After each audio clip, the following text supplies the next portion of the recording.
What's going on, everybody? I'm Tank, and you'll have to excuse my voice or lack thereof for this video. Still recovering from being sick at home. It's been a little bit, actually, which is why we've had a lack in videos lately. But I wanted to try and knock something out today for you guys. And originally, I was going to do another episode of Ask a Roadie, where I just answer questions that you have about touring and stuff like that. But a question for that got asked, and it's been asked so many times now, and I don't think I've ever really answered it. And I really thought about it and was like, this actually probably deserves its own video, because there are a lot of people that have always asked about this and really wondered about it, especially people that are interested in going on tour and being roadies. So today, we're going to answer the question, does being a roadie pay the bills? Now, the super short answer to this question is yes. Being a roadie can absolutely pay the bills. But like any other job in the world, it all depends on the person. Like, how do you live? What's your lifestyle? How many bills do you have? Me, for example, I'm a very middle-class guy. I don't like super fancy things. I'm not extravagant. I don't want to exceed luxury by any means of the definition. So for the past decade or a little longer than that, yes, being a roadie has allowed me to pay my bills. But every touring situation is different, and different payment offers come up, and there are different positions and stuff. So we're going to cover a few different things, but I do hope that I can answer some questions for anybody that's curious, or for those of you that do want to become a roadie and want to know if this can be a sustainable career. Now, before we really dig into this, there's a lot of variables that come into play with being a roadie, and this is a job that can happen anywhere in the world, and the bulk majority of my experience has been in the US. America. Now, while I have toured in tons of other countries and all over the world, more specifically, I've always been based in the US. I've worked for bands that are from the US where payment is coming from their accountants here. I've never had to deal with overseas transactions or anything like that. So for the sake of this video, everything that I'm going to be talking about is dealing with American currency and how it usually works with touring in North America. And there are quite a few ways that somebody can be involved in the production of a live concert. Probably too many to list for this video, but the three major ones I want to focus on are local crew, vendors, and the people hired directly by the bands. Now, let's start at the local crews, which are most often referred to as local stagehands or just stagehands. And I do get the question often, what's the difference between a roadie and a stagehand? Well, the stagehands are the ones that are actually local to that area where a tour is going. They'll most often work for a local union or a staging company or a theatrical company, and they work at multiple venues around a city, but they are local to that area, and they will always work at shows when tours come through. And what will happen is when a tour is advancing, a production manager will talk to the local people and let them know how many local stagehands they need to put on a show. So if a production manager says, I'm going to need 100 people, those people are going to be available for the load-in, and then they'll have people available for the rest of the day to help set up and do changeovers. Then they'll have people available for loadout. So while those people don't work directly for the tour, they've pretty much been contracted by the tour, or their labor company has, to work that entire day. And then they get paid by their labor company and do the next show that comes through the area. And make no mistake, man, local stagehands are absolutely essential for the work that goes on at live shows, man. There is no way that just the traveling personnel on a tour could do their jobs without the help of local stagehands at some of these big venues. Once you start getting to clubs and bigger than that, there's a lot of production that goes together, and there's a lot of help that's been needed. So while I've never been on a local crew, and I'm not going to spend a lot of time on this because I don't know how much they get paid and I don't know how that happens, I will say to any of you that are local crew anywhere in the world, thank you very much, because I could not do my job on the road without your help. But let's move on to the vendors and then the people that are hired directly by the band. And the reason I don't say vendors and roadies is because Vendors are also roadies by definition. They go on the tours, they travel. So the word roadie kind of encompasses both the things we're about to talk about. But let's talk about vendors first. A vendor is a company that rents out their equipment to a tour. A lot of these big productions often have to rent audio, lighting, video, special effects, catering, buses, trucks. Tons of different stuff goes into tours. And a lot of the times these tours need to rent that stuff. And what will happen is, just for an example, let's say Claire Audio, a huge audio company, if they get contracted for a tour and they're going to send out PA and consoles and a ton of different stuff, they are going to have to send out people from their shop, from their company, to staff that tour. People that know how to fly the PA, audio techs that know how to dial in the system. Most oftentimes, bands will carry their own front of house engineers and monitor engineers that will actually operate the consoles during the show. But a lot of the times, the supporting staff on that is people from these companies, these vendors. But they are just as a part of the tour as the people that were hired directly by the band. They're on the same tour. They've got the same credentials. They do the same jobs. The only difference is they got placed on the tour by their company. And a lot of times these bands that use the same company over and over get to know a lot of these people that get sent on the tours and specifically request for them to come out. So there is a lot to be said about some of these vendors that get thrown out on tours, because sometimes the bands do request them and they also do the same amount of work as the people that were hired directly by the bands. Now, in my career, my personal experience, I have been in that situation where I was placed on a tour by a vendor. Every time that's happened to me, I've been doing merchandise. Early on in my career, I did work for a merchandise company that would place me on different tours. Some of the bigger tours I did starting out earlier on, I was placed out there as a second merchandise manager on like a tour that carried merchandise in a semi, to basically learn from the older guys so I could get to a point where I could go do those tours myself. And a lot of the times with these situations with vendors, the pay usually comes in the form of weekly salary. Doesn't matter how many shows you're doing. You could do 5 in a week. You could do 2 in a week. You could do 7 in a week. But more often than not, you're going to get paid a flat weekly salary from the company that you were sent on the tour by. But working for one of these companies and being a vendor can sometimes lead to working for a band directly. That has happened to me. I've been asked by bands I've toured with to come work for them specifically on tours rather than being sent out on a tour by a company.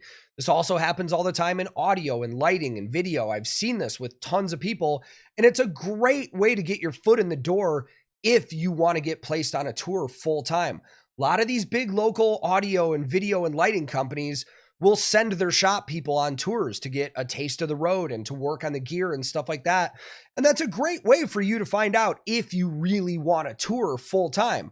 And if you don't, you could always just go back and work at the shop and work on the gear there if that's what you really like to do. But again, I will throw it out there because there is some stigma in the industry about vendors where people want to argue that, oh, you're not hired by the band, so you're not a real roadie. Vendors are absolutely real roadies. In my opinion and from my experience, if you're on the road doing the same job as everybody else and you're touring day after day on that tour with that band, you're a roadie, pure and simple. But let's move on to working directly for a band. This is a situation where a band, or usually their management or their tour manager, has given you a direct offer to do a job for that band. Now, most likely this is usually a tour management job or production management or a backline tech like guitars, drums, bass, keyboards, a lighting director, a front of house engineer, a monitor engineer, somebody that's involved directly with the show while it's going on. Those are the people that, build that rapport with their band and know exactly what they want. Those are the people that are going to be on payroll with those bands and traveling with them usually full time. But as most other roadies would probably tell you, there really is no such thing as full time in this industry, because even if a band that you're working for is touring like 8 months out of the year, they're still going to want to take time off and you're going to have some time at home. And depending on your pay structure from that band, you might jump out on another tour. That's happened to me many times where I've done a few months with a band, then they decide to take a few months off. and I go work for another band to make more money, to make ends meet, because there are quite a few different ways that you can get paid by a band in this industry. I'm going to cover a few of those. So the first thing that I want to cover is called show pay, or it could also be referred to as a day rate, but sometimes those can be split off because of the way you're getting paid. But essentially what show pay is you're getting paid a flat amount per show that you work with the band that you've been hired by. Now, that is usually just show days, not days off. So if you do 4 shows a week, you're going to make that flat amount 4 times. If you do 7 shows a week, you're going to make it 7 times. Now, sometimes people will refer to this as a day rate, but usually when that is said, it means per day that you're actually out on tour. And show pay is very common for the low to mid-level touring. I mean, entry-level touring a lot. You're going to start off at show pay. That's what I started off as. And especially now with everything coming post-pandemic and stuff like that, and people really not knowing what's going on, there's a lot of show pay offers out there because bands don't know how much they're going to tour. They're still trying to find crew because a lot of crew have not gone back out on tour. So show pay is pretty common right now. And while I'm not going to give you band names and tell you guys who paid me what in this video, I am going to get specific with you guys just in case there's some of you out there that want to make this a career. I want to give you a good idea of what you might bring in. So my very, very first tour I ever did was show pay, not days off, just days that we did shows. And it was $75 per show. And at the time, I'm not going to lie, I was super young. I was like 20. I was like, I'm rich, bitch! 75 bucks a day for a 20-year-old that's been broke being in a band for 3 years, more than acceptable to me at the time. And, you know, over time, when you develop your skills and you get to know the band, they'll notice your hard work and they will start giving you raises. So over the years, yes, that show pay went up from $75 a day. I got to the point where there were some show pays that I got that were around $250, sometimes upwards of $400. Again, it just depends on your skill set and who the band that you're working for is. And right now would actually probably be a good time to interject here and talk about per diem, which is a normal thing on tour. Per diem is a set amount that you get every single day that you're on the road from the band that you're working for. It's usually something small, anywhere between like $20 and $30. On bigger tours, you might get somewhere between $40 and $50. But that is a non-taxable amount of money that you get from the band that's basically just cash in your pocket for the time that you're away from home. You can spend it on whatever you want. Some people save that up for days off, so they're basically spending money on their days off and having a good time, not eating into the salary that they're making.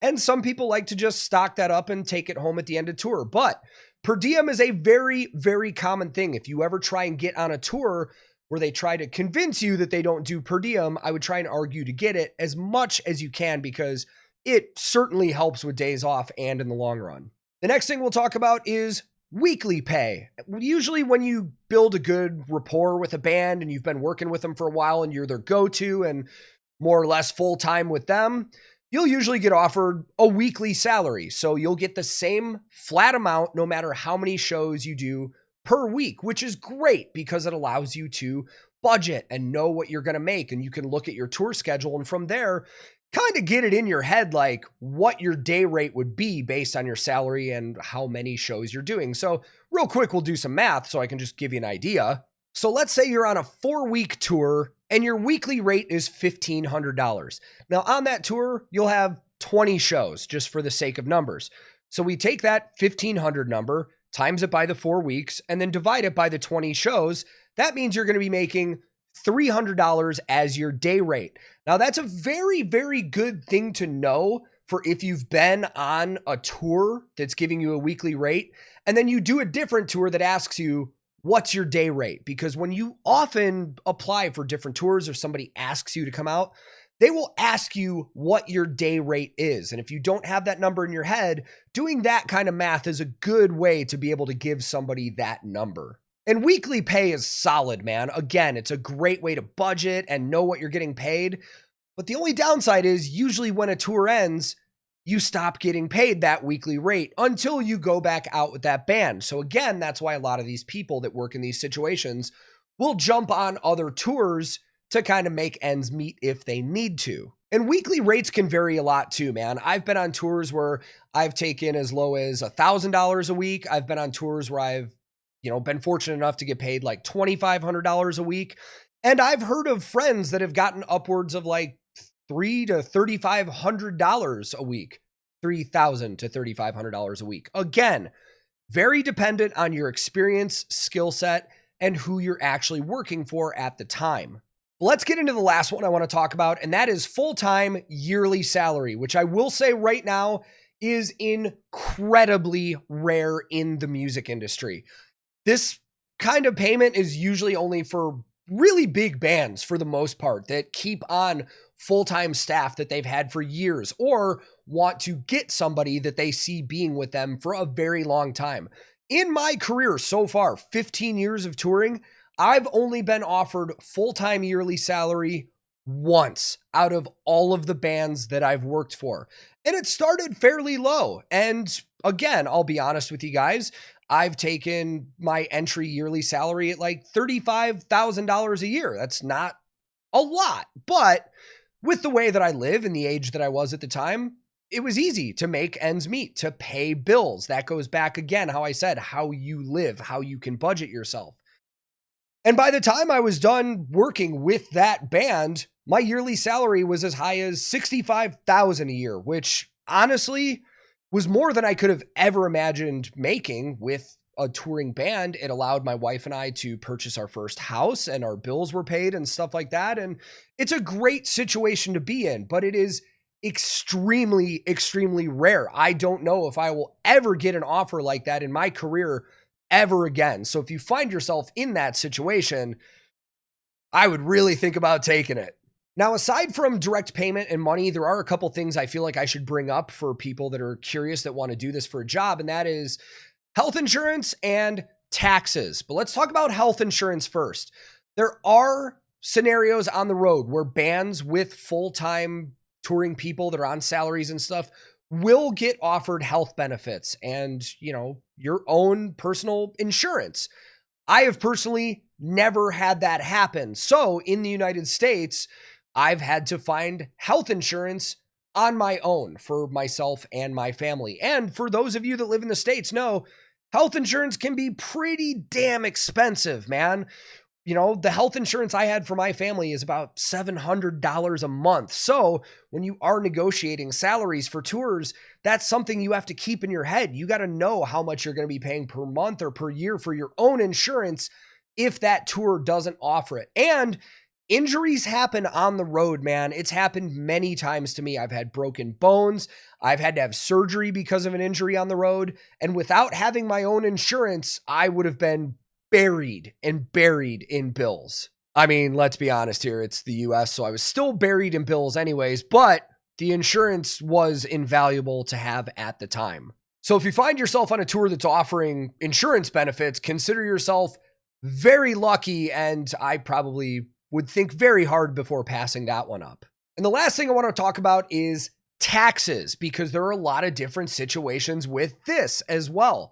If you're 1099'd in the US, which means you're paid in a gross amount whenever you get paid, you're going to have to owe taxes at the end of the year. And that is common because a lot of people that work for bands are considered independent contractors, and you'll get 1099'd and you're going to have to pay taxes at the end of the year. So whenever you are making money during the year, make sure that you set some of that aside to cover your taxes. Now, I will say, most of the stuff that you buy for yourself to be used on the road because it's work, I mean, things like shoes, clothes, tools, food, anything like that, you can write that off in your taxes. So be sure you know what is, a write-off when it comes around to tax time. And other bands will just have you on a straight W-2. Taxes will get taken out of your pay.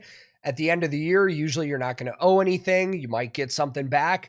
And that's a great situation to be in. But be forewarned, there are some ways of doing accounting for bands that will actually send you a W-2 from every single state that you worked in that year. Now, I have personally never had this happen to me. I have been fortunate enough to have every band I worked for just paid us directly from their accountant based in wherever they're from. So it was one W-2, taxes were taken out. But I have had friends that have literally had to get 48 or 49 different W-2s for their taxes every single year, because some tours do have it set up with their accounting that they do it per state, not just based on where the band is from. So I would definitely double check on tours that you're taking, how that's going to be handled when you're filling out a W-2. Is the pay just going to be at the end of the year from that company based on where they're from? Or are they going to do your taxes based on every single state? Because I've heard that can be an absolute pain in the ass. But to wrap this up, in my own personal experience, I have had a great career so far as being a roadie. Early on, yes, I took lower pays because I wanted to get on tours and I wanted the experience.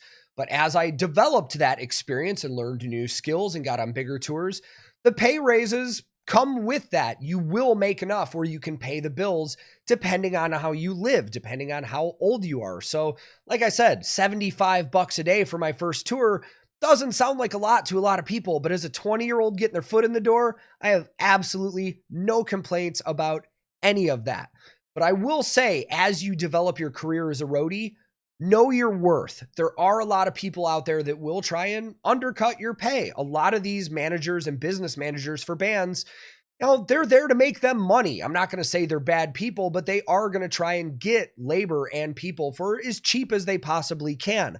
There are a lot of people out there that are willing to take those gigs for less than what they're worth just so they can get on certain tours. So always know your worth, always know your value. And I would say, there's a bad stigma on talking money with your coworkers and your peers and stuff like that. But how is anybody going to know what is the standard for this industry if people aren't talking about it? Now, I'm not saying go out and say, hey, this band paid me this much and blah, blah, blah. But it is worth talking to your close friends that tour about what they make to kind of know what is available to you and what you are valued at and, stuff like that. It's always good information to have.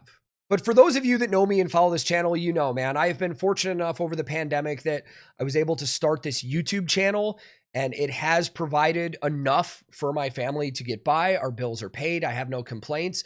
And when my daughter was born, I decided I was going to take a break from the road, and I still have not gone back out on tour yet. I was supposed to right now, but things happen, man, and it's totally fine. So when I get back out on the road, who knows? Things might be different, but everything that I talked about in this video today was my experience from the last 15 years.